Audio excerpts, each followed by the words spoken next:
Sadako Ogata, president of Jica, the influential Japanese international cooperation agency, has just made an official visit to Tunisia for an important meeting of the African Development Bank.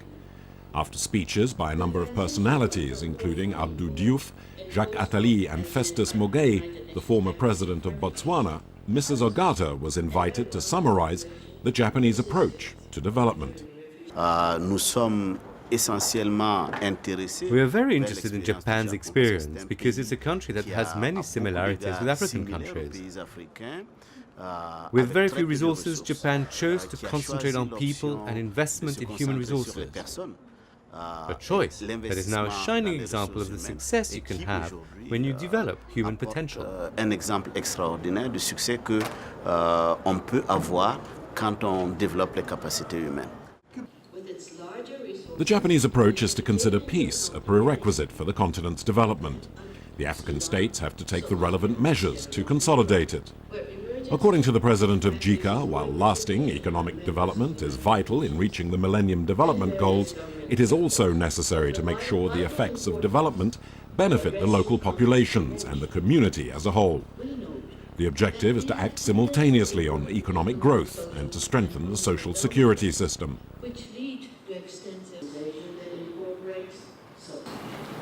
At the TICAD 4 follow-up meeting in Botswana in March this year, Japan committed to maintain the pledged volume of its assistance for the sustainable economic growth and facilitate implementation to tackle this crisis.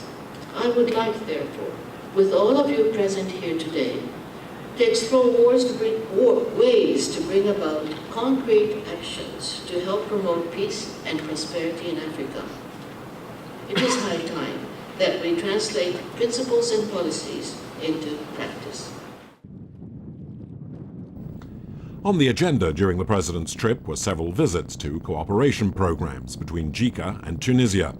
One was to the site of the Radès-La Goulette Bridge, a $105 million project with $90 million in funding from the Japanese agency. The Japanese contribution also concerns feasibility studies carried out in partnership with the Egyptian company Arab Contractors. The project aims to connect the northern and southern suburbs of Tunis. With the first studies already going back 20 years, the work has finally begun. The Radès-La Goulette Bridge is the biggest stayed bridge in Africa. Another significant achievement is the Borj Sedria Technopole, a vast high-technology complex on the outskirts of the Tunisian capital. The high-tech center includes research centers, an enterprise incubator, superior study institutions and production units. As well as the Japanese contribution towards design, construction and equipment for the Technopole, Jica also provides regular training with exchange projects for specialists and training programs for Tunisian researchers.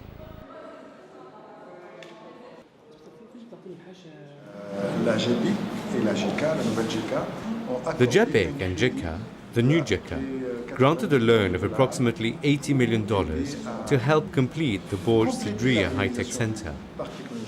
That is why Borj Sedria is always presented as the model for a new style of integrated cooperation for development. Le modèle du nouveau style de coopération intégrée pour le développement. Since 1977, the Japanese agency has funded 35 projects in Tunisia for a total of nearly $2 billion. The agency's achievements include the electricity supply for the capital's suburban line, construction of the El Jem-Sfax motorway, and water supply for rural areas.